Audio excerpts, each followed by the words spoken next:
वक्त India of course एक sweet spot में है अगर कंपेयर करें इमर्जिंग मार्केट हमारे जो पेयर्स हैं उनके साथ, but how do you see इस सिचुएशन को देखते हुए क्या पॉजिटिव फैक्टर्स रहे हैं जिसने हमें स्वीट स्पॉट तक लाया है, और आने वाले दिनों के लिए क्या फैक्टर्स है जिस पर फोकस करना चाहिए, और आपके रडार पर क्या सेक्टर्स हैं फिर?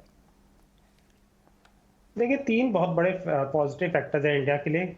एक, इन्फ्लेशन पॉइंट ऑफ व्यू पे हमारे सिनेरियो इतना खराब नहीं है जितना वर्ल्ड का है। अगर आप देखिए यूरोप की हालत क्या हो रही है, यूएस की क्या हालत हो रही है, कुछ और कंट्रीज आप अपने नेबरहुड देखिए, Sri Lanka 65% inflation, Pakistan 27% inflation, China इतना ज़्यादा स्लो डाउन हो रहा है, वहाँ इन्फ्लेशन नहीं है लेकिन स्लो डाउन। तो हम अगर अपने आसपास भी देखें तो हम काफ़ी बेटर प्लेस्ड हैं उस पॉइंट ऑफ व्यू से।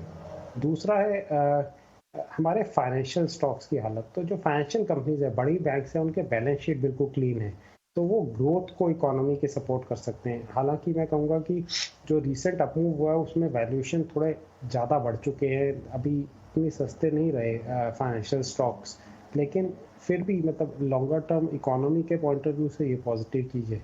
और तीसरा है कैपिटल एक्सपेंडिचर साइकिल। 10 साल तक इंडिया में कोई कैपिटल एक्सपेंडिचर ऑलमोस्ट नहीं हुआ, मतलब नहीं, जब हम कहेंगे नहीं हुआ मतलब कि बहुत म्यूटेड लेवल पे था। बहुत सारी कंपनीज अगर आप कैपिटल गुड सेक्टर पे देखें उनमें हार्डली ग्रोथ हुई 10 साल, और अब अगले 2 3 4 साल उन कंपनीज में बहुत अच्छी ग्रोथ होने वाली है।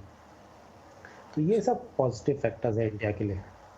जो क्रूड गिरा कर रहे हैं कुछ दिनों से, ये आपको कैसे दिखता है? क्योंकि आपने तो बहुत लंबे समय देखा, हम क्या बहुत डिफरेंट चाल लंबी तरह चल सकते हैं क्या ग्लोबल मार्केट से एकदम विपरीत? देखिए अजय, हिस्टोरिकल अगर हम ट्रेंड देखें तो ऐसे होना बहुत मुश्किल होता है। मतलब आप कहेंगे, मैं कहूँगा 5% की प्रोबेबिलिटी है कि अगर वर्ल्ड में करेक्शन ऐसा ही चलता रहे और वर्ल्ड मार्केट इतने वीक रहे तो हम कंटिन्यूसली चढ़ते रहेंगे। और दूसरा, एक जब ग्लोबल फंड एलोकेशन देखते हैं लोग तो एक वैल्यूएशन भी कोई चीज़ होती है, एक ग्रोथ अलग बात है, ठीक है। ग्रोथ में और इन्फ्लेशन डायनामिक्स में हम लोग बेटर प्लेस्ड है, ये मैंने हमेशा मेंटेन किया है कि इस बार हम लोग इन्फ्लेशन पॉइंट ऑफ व्यू पे ऐसी ख़राब हालत में नहीं है जैसे हम हिस्टोरिकली हुआ करते थे। इस बार हमारी सिचुएशन बेटर है, लेकिन इतना ज़्यादा आउट परफॉर्म करना बहुत मुश्किल रहता है। तो इसलिए जितना मार्केट डिफाई करता रहेगा ग्लोबल ट्रेंड्स को और ऊपर जाता रहेगा, उतना मार्केट रिस्की होता जाएगा।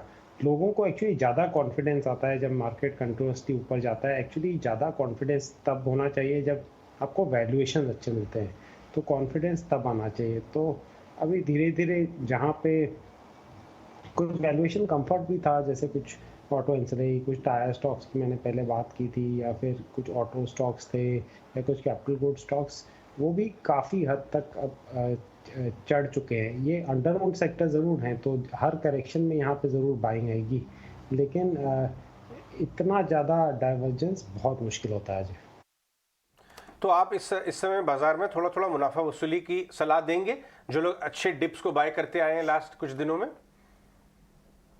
देखिए, एक तो जो लोग गलत सेक्टर्स में इन्वेस्टेड हैं, जैसे कि अगर आपका बहुत ज़्यादा एलोकेशन टेक्नोलॉजी में है, फार्मा में है, कमोडिटीज़ में है, तो ऐसे जब मार्केट में स्ट्रेंथ आता है तो सब चीज़ें बढ़ती हैं, तो उसमें आपको उन सेक्टर्स पे डेफिनेटली कम करना चाहिए। अगर जिनमें हमें बहुत अच्छी विजिबिलिटी दिखती है, जैसे कुछ ऑटो कंपनीज, कुछ ऑटो इंसलरी, कुछ कैपिटल गुड कंपनीज, या कुछ जो रीओपनिंग ट्रेड की कंपनीज हैं जिनमें आपको हमें विजिबिलिटी बहुत अच्छी दिखती है, तो उसमें हम लोग कहते हैं कि ठीक है, अगर 10-15% का डिप आ भी जाएगा तो एज लॉन्ग टर्म इन्वेस्टर तो हमें फ़र्क नहीं पड़ता। जो शॉर्ट टर्म इन्वेस्टर्स हैं उनको डेफिनेटली इस समय काफ़ी रीजनेबल अमाउंट ऑफ कैश रखना चाहिए। मुझे लगता है अगर आप सिर्फ शॉर्ट टर्म इन्वेस्टिंग करते हैं तो 30 से 50% कैश इस समय आपके पास होना चाहिए।